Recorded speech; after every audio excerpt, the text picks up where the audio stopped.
Hi learners, do you know that Dubai has the world's tallest 4-star and 5-star hotels? Also in Dubai, fuel and water are roughly of the same price. Dubai has the third busiest airport in the world. Yes, today in this case study, we are going to see how Dubai transformed from a tribal village into a best smart city in the world. Let me start this case study from a small glimpse on the history and formation of UAE as well as Dubai. So UAE was actually known as Crucial States. It is the formation from the 7 states. It was established in the year 1971. It all started in the year 1853 when UAE signed a treaty with UK. In this treaty, the Sheikhs agreed to a peace treaty in which it was referred that all the disputes among the Sheikhs of 7 states will be referred to the British for settlement. This treaty was again re-established in 1892, in which it was referred that the Sheikhs will not dispose of any territory except to the UK. The British in return promised that they will protect the coast of UAE from the aggressions by the sea.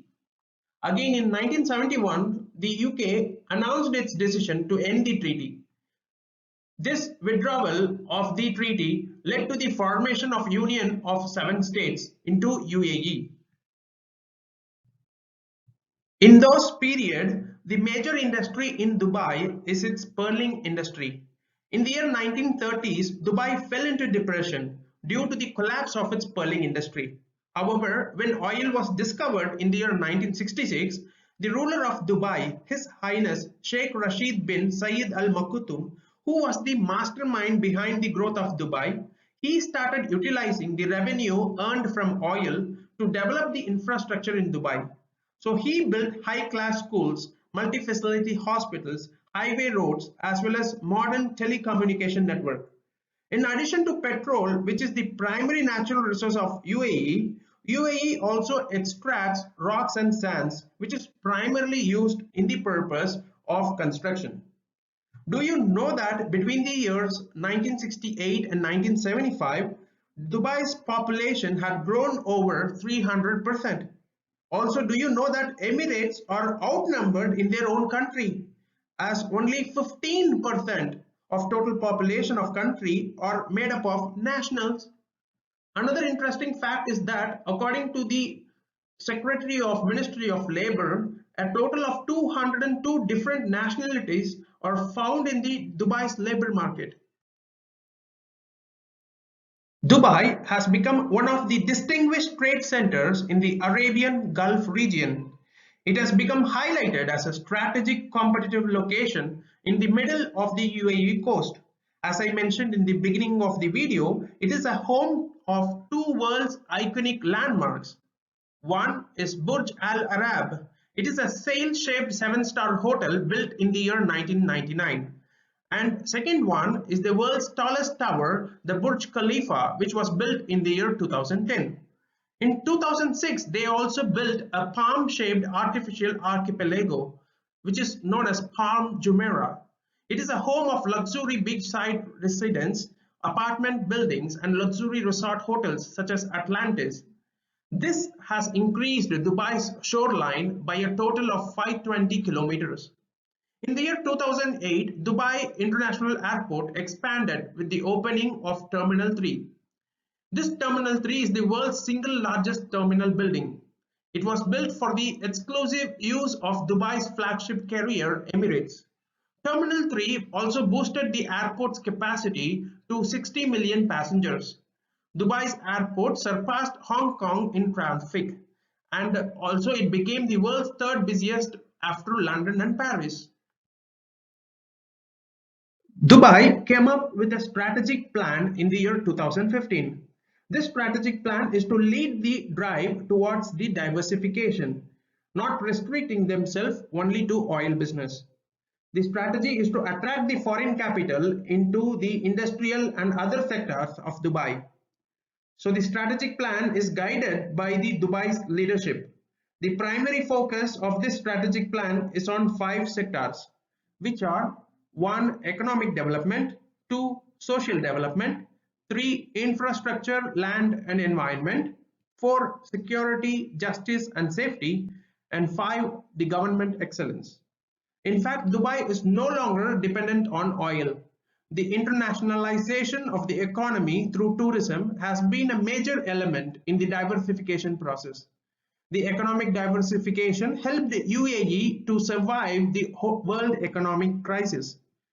During the crisis, finance was directly affected and construction and real estate sectors were impacted. Despite the crisis, tourism remained strong throughout and hospitality and tourism sector performed well.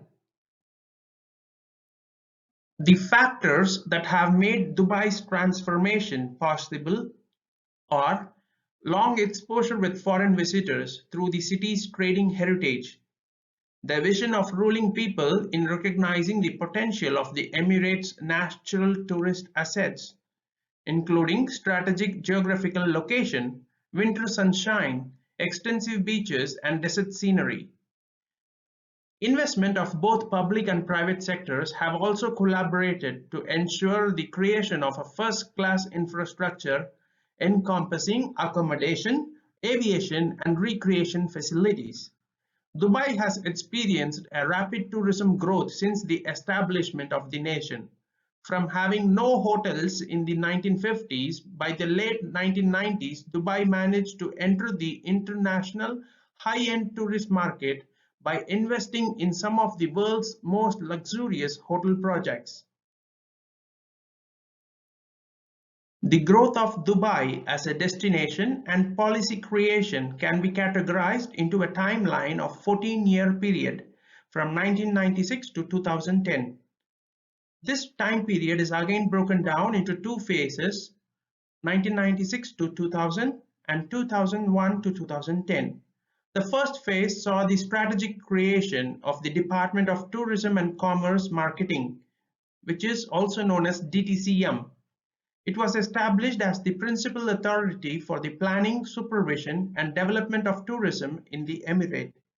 DTCM markets and promotes the Emirates' commerce sector and is responsible for the licensing and classification of all tourism services, including hotels, tour operators, and travel agents. The first phase saw the emergence of the external consultants, pro-tourism policies, creation of facilities and attractions like the Dubai Shopping Festival. The second crucial phase between 2000 and 2010 experienced a sharpening and increase in focus on certain activities from phase 1, like the facilities and attractions, and enhanced activities and responsibilities for DTCM, devising more pro-tourism policies and introducing new activities and strategies such as creating structures and controls. Moreover, several incentives have been provided to draw people to the Emirate, such as the Dubai Shopping Festival, Dubai Summer Surprises, Dubai International Film Festival, Dubai International Jazz Festival, Arabian Travel Market, Dubai Air Show, Dubai World Cup, etc. DTCM has played a pivotal role in Dubai's rise to prominence as one of the world's leading tourism destinations, welcoming more than 11 million visitors in the year 2013. The third phase, ranging between 2010 and 20, can also be added. The Emirates development is planned following Dubai's vision for tourism, developed by DTCM under guidance from Sheikh Mohammed bin Rashid Al Maktoum. Vision for Tourism aims to double its annual visitors number from 10 million in 2012 to 20 million by 2020. And the annual contribution made by tourism to the city's economy will also triple. DTCM has a set of number of objectives in order to achieve this target. First, Dubai wants to maintain the existing market share of the outbound tourism of all source markets.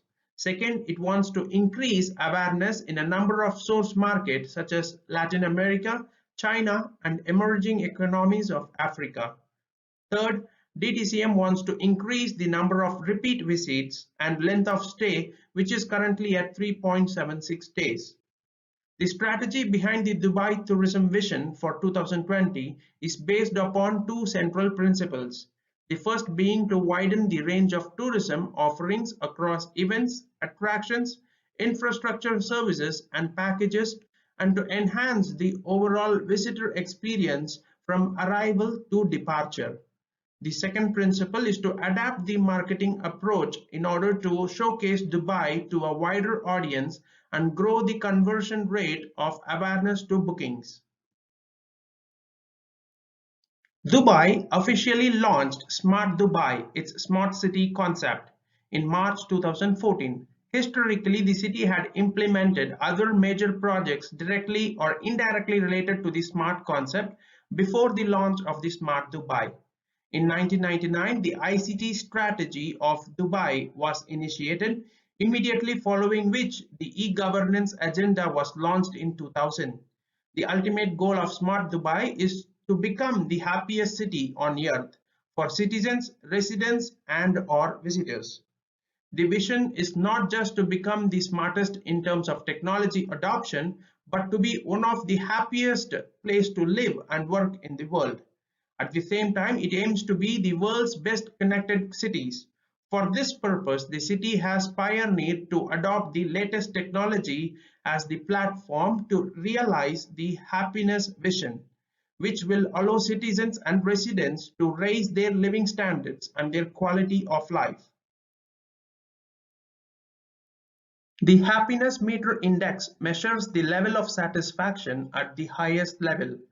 It is a citywide happiness meter launched across all government entities with online and offline interfaces. Measurement is processed through online devices installed at the headquarters of the government organizations and connected to the central database that monitors performance on a real-time basis. Timely system-generated reports are sent to the decision maker, which effectively form the basis of control systems. Through this process, areas and functions that meet or exceed happiness-related performance objectives, as well as those that do not, are identified. For instance, in 2016 alone, 1 million interactions with the public were gathered across 31 government entities, which formed the basis to monitor and track public services and outcomes. Currently, the Happiness Portal measures various services to residents as well as visitors. Another measurement indicator is the Smart Dubai Index. This index was developed with the International Telecommunication Union after pilot projects were run over a 2-year period. It is comprised of 6 components that essentially link to the 6th dimension of Smart Dubai, including a set of KPIs to measure the progress of smart city development. Of the 6 dimensions, mobility, living and environment dimension or technology intensive areas. Other dimensions include economy, governance and ICT. Thank you everyone for watching this video. See you soon with another interesting case study. For more such interesting case studies, please visit 5 Minutes Learning channel in YouTube.